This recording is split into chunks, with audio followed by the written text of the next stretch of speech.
विदेश यात्रा के लिए हमको अपनी कुंडली में क्या देखना चाहिए, अर्थात कौन से ग्रह योग होने चाहिए हमारी कुंडली में, ग्रहों की क्या स्थिति होनी चाहिए हमारी कुंडली में विदेश यात्रा के लिए। सर्वप्रथम हमको ये याद रखना चाहिए कि विदेश यात्रा हम किस उद्देश्य से कर रहे हैं, विदेश जाने का हमारा मोटो क्या है, किसके माध्यम से हम विदेश जाना चाहते हैं। यदि आप शिक्षा का उद्देश्य लेकर विदेश जाने की सोच रहे हैं तो आप अपनी कुंडली के पंचम भाव को और द्वादश भाव को देख लीजिए। क्या आपकी कुंडली में पंचम भाव का और द्वादश भाव का कोई संबंध बन रहा है? पांचवें घर का स्वामी ग्रह आपके 12वें घर में बैठा है या 12वें घर का स्वामी आपके पंचम भाव में बैठा है, या ये दोनों ग्रह परस्पर एक दूसरे को देख रहे हैं, या ये दोनों ग्रह दोनों भावों के स्वामी ग्रह एक साथ बैठे हुए हैं। क्या ये दोनों ग्रह एक दूसरे के मित्र हैं? यदि ऐसा है तो आपकी विदेश यात्रा शिक्षा के माध्यम से स्टडी बेस पर बहुत आसान है और वो सुखदायक रहेगी।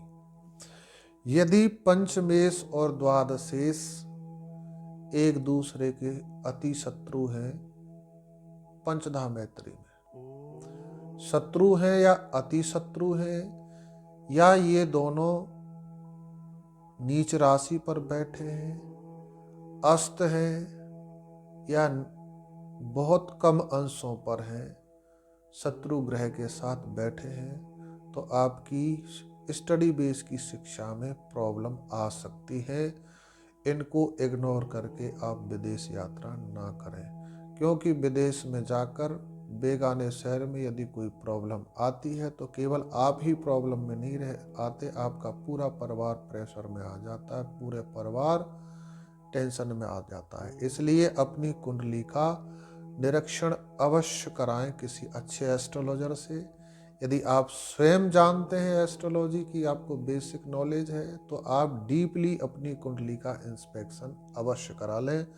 साथ ही साथ महादशाओं का ज्ञान भी अवश्य देख लें, क्योंकि गलत महादशा आने पर भी आपकी कुंडली में खूब विदेश यात्रा का योग है, लेकिन दशा अच्छी नहीं चल रही है, तो आपको विदेश यात्रा को स्थगित कर देना चाहिए।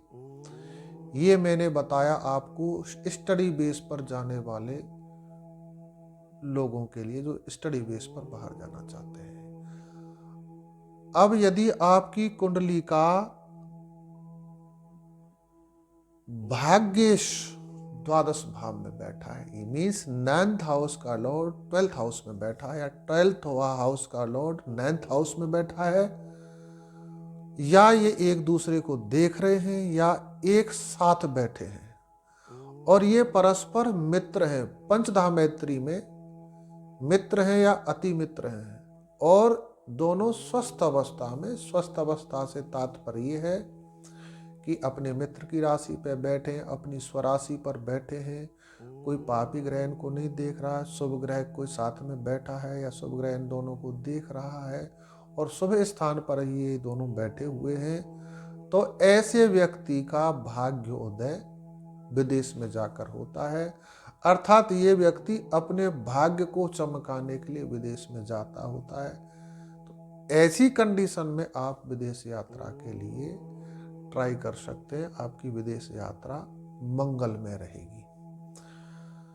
यदि सप्तम भाव का स्वामी द्वादश भाव में बैठा है, द्वादश भाव का सप्तम भाव में बैठा है, नवमांश में भी ऐसी स्थिति है, नवमांश कुंडली में भी सप्तम भाव का स्वामी द्वादश भाव में बैठा है, द्वादश भाव का स्वामी सप्तम भाव में बैठा है, तब भी आपकी विदेश यात्रा हो सकती है। माध्यम रहेगा विवाह का,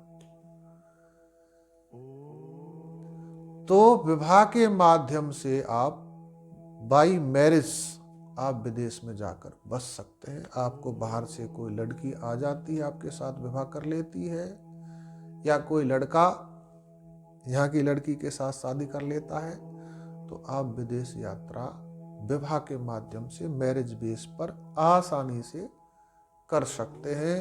ये आपके लिए मंगलमय रहेगी। परंतु स्मरण रहे, इसके साथ साथ आपको सप्तम भाव की स्थिति को देखना आवश्यक है। क्या द्वादश भाव का और सप्तम भाव का जो लिंक बन रहा है, उसके साथ साथ नवमांश कुंडली में और लगन कुंडली में सप्तमेश की स्थिति क्या है? यदि सप्तमेश की स्थिति अच्छी है तो आपका गृहस्थ जीवन वहाँ पर जाकर ठीक चलेगा, अन्यथा वहाँ पर जाकर आपको प्रॉब्लम हो सकती है अपने लाइफ पार्टनर के साथ। तो इस प्रकार से यदि आप मैरिज बेस पर भी बाहर जाने का विचार बना रहे हैं तो अपने सप्तम भाव और द्वादश भाव का आकलन अवश्य कर लें। यदि आप परमानेंटली बाहर जाना चाहते हैं, आपने बाहर जाकर सेटल होना है, वहां पर कोई इन्वेस्टमेंट करके, तो आपको देखना होगा आपके चौथे भाव का स्वामी द्वादश भाव में बैठा है या द्वादश भाव का स्वामी ग्रह आपके चौथे घर में बैठा है, या वो चौथे भाव के स्वामी और द्वादश भाव के स्वामी एक दूसरे को देखते हैं या एक साथ बैठे युति बना रहे हैं और वो स्वस्थ अवस्था में है, अर्थात अपनी स्वराशि के हैं या किसी मित्र ग्रह की राशि पर बैठे हैं और उनकी डिग्रियां भी सही हैं, कम या बहुत ज़्यादा डिग्री नहीं है और दशा भी आपकी अनुकूल चल रही है, तो निश्चित मानिए कि ये योग आपको बाहर विदेश ले जाएगा और आप वहाँ पर सुखपूर्वक अपना घर बनाकर, अपना उसको जन्मभूमि बनाकर आप रह सकते हैं। आपको वो अपनी स्वयं की जन्मभूमि के समान वहाँ पर सब कुछ देगा। इस प्रकार से जब भी आप अपना विदेश यात्रा का विचार बनाएं, आपके मन में विचार आए, तो सबसे पहले अपनी कुंडली का निरीक्षण कर लें या किसी अच्छे एस्ट्रोलॉजर से जाकर अपनी कुंडली का इंस्पेक्शन करा लें, तब आप आगे कोई कदम बढ़ाएं, अन्यथा आपके लिए परेशानियों वाला सबक बन सकता है। इसलिए आप अपनी कुंडली का निरीक्षण अवश्य कराएं। यदि आप चाहते हैं कि हमसे कुंडली का विश्लेषण हो तो आप हमसे हमारे नंबर पर कांटेक्ट कर सकते हैं। यदि आपको हमारा वीडियो अच्छा लगता है, ज्ञानवर्धक लगता है, तो इसको लाइक करें, शेयर करें, कमेंट करें और परमानेंट एस्ट्रोलॉजिक नॉलेज प्लस करने के लिए हमारे चैनल को सब्सक्राइब करना बिल्कुल भी ना भूलें। जय श्री कृष्ण। नमस्कार।